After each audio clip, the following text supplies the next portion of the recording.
پاک نے سے قرآن مجید کا حفاظت کا اپنے ذمہ کیوں لیا، باقی کتابیں کا کیوں نہیں؟ باقی بھی مختلف ساری کتابیں ہیں مختلف پیغمبر پہ نازل ہوئی۔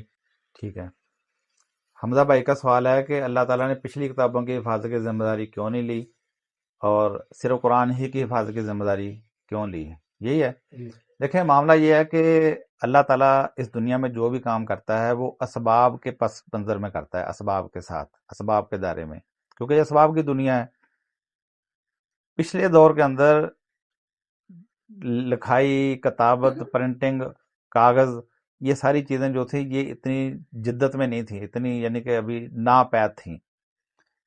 اللہ تعالیٰ نے جب آخری رسول محمد صلی اللہ علیہ وسلم کو بھیجنے کا فیصلہ کیا تو اس دور کے اندر یہ چیزیں پیدا ہو چکی تھیں، یعنی لکھنا، پڑھنا، اور اس کے بعد پھر اس کو محفوظ کرنا، یہ دور آ چکا تھا اس دور کے اندر۔ یہ چائنا وغیرہ کے اندر تو باقاعدہ کاغذ بنانے کے بہت بڑے یعنی کہ کارخانے بھی لگ چکے تھے، اس دور کے اندر لگ چکے تھے۔ تو اس دور کے اندر بھی جو قرآن لکھا گیا وہ بڑے اچھے کاغذوں کے اوپر لکھا گیا تھا، ٹھیک ہے نا۔ اچھا، اب پھر آپ دیکھیں کہ جیسے ہی یہ رسول اللہ صلی اللہ علیہ وسلم کا دور آیا ہے، نہ صرف کتابیں لکھی گئی ہیں، قرآن لکھا گیا، بلکہ احادیث کو بھی پھر لکھنا شروع کیا گیا ہے۔ پھر اس کے بعد یہاں تک کہ دوسرے علوم کو بھی جو ہے وہ عربی کے اندر ٹرانسلیٹ کر کے لکھنا شروع کیا گیا اور مسلمانوں نے اس کے اوپر ترقی کی۔ اور آپ دیکھیں کہ وہ دور ایسے کنارے کے اوپر رسول اللہ صلی اللہ علیہ وسلم اس دور کے ایسے ایج کے اوپر موجود تھے کہ جہاں سے آغاز ہو رہا ہے ان چیزوں کا۔ اور اس کے بعد پھر آپ دیکھیں کہ انفارمیشن ایج کا سمجھو آغاز ہوا ہے اور انفارمیشن پھیل گئی۔ مسلمانوں نے ترقی کیوں کی؟ انہوں نے پوری دنیا کے جو فلسفے جو چند لوگوں تک محدود تھے، چند ذہین لوگوں تک، انہوں نے سارے لائبریری سے نکالا، اس کو عربی کے اندر ٹرانسلیٹ کیا اور اس کو پریکٹیکل کے اندر لے کے آئے اور دیکھا کہ کون سی چیز قابل عمل ہے، کون سی صرف فالس تھیوری ہے۔ جو صرف خالی کھولی دعوے تھے ان کو نظر انداز کر دیا، جو پریکٹیکل چیزیں تھیں اس کو اپلائی کیا، اور چاہے وہ پھر میڈیکل سائنس تھی، چاہے وہ جنگی ہتھیار تھے، چاہے وہ کیمیکل تھا، چاہے وہ فزکس تھی، ہر چیز میں انہوں نے پھر ترقی کی ہے اور تقریباً 1000 سال تک جو ہے لوگوں کی قیادت کی اس معاملے میں۔ تو پھر اس کے بعد آپ کے سامنے پرنٹنگ کا دور آ گیا، پرنٹنگ پریس آ گیا، اور آج آپ کے سامنے آئی ٹی کا دور آ چکا ہے۔ یعنی اس کا آغاز جو ہے وہ بالکل اس رسول اللہ صلی اللہ علیہ وسلم کا دور جو تھا وہ نقطۂ آغاز ثابت ہوا اس چیز کا۔ تو اللہ تعالیٰ نے اپنی کتاب کی حفاظت جو ہے بندوں کے ذریعے اور اسباب کے دائرے میں رہ کے کی ہے۔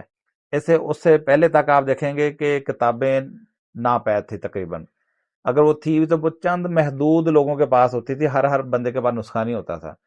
تو اسی وجہ سے یہودی یا عیسائی علماء جو تھے ان کو بڑا مقام ملتا تھا کہ وہ کتاب انہی کے پاس ہوتی تھی، کسی اور کے پاس نہیں ہوتی تھی، اور اس میں جو آتے تھے وہ لکھ بھی لیتے تھے، تفسیری حاشیے میں لکھ لیں، جہاں مرضی لکھ لیں، عام بندہ تو اس کی غلطی بھی نہیں پکڑ سکتا تھا۔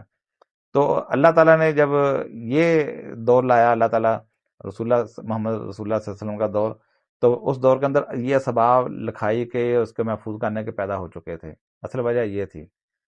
تو آج آپ کے سامنے ہے، آج تو دوسری کتابیں بھی موجود ہیں، آج ان کتابوں کے اندر جو کچھ ہے نا، آج وہ بھی اس میں رد و بدل نہیں کر سکتے۔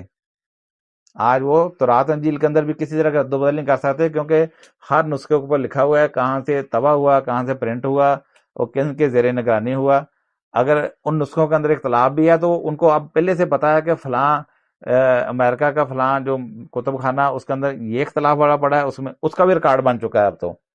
بلکہ پچھلے دنوں میں پڑھ رہا تھا کہ اب تو اس کے اوپر بھی ریسرچ ہو رہی ہے کہ وہ جو اضافے کیے گئے تھے، تفسیری اضافے کیے کس دور کے اندر ہوئے، اگر ان کو نکال دیا جائے تو اصل متن کیا بچتا ہے۔ اور یہ کام بھی مسلمان نہیں کر رہے، انہی کے لوگ اب کر رہے ہیں۔ یعنی وہ دور آیا تو یہ سارا کام ہوا نا۔ تو قرآن جب نازل ہوا تو یہ دور ہو چکا تھا کہ اس کی حفاظت کے اسباب پیدا ہو چکے تھے۔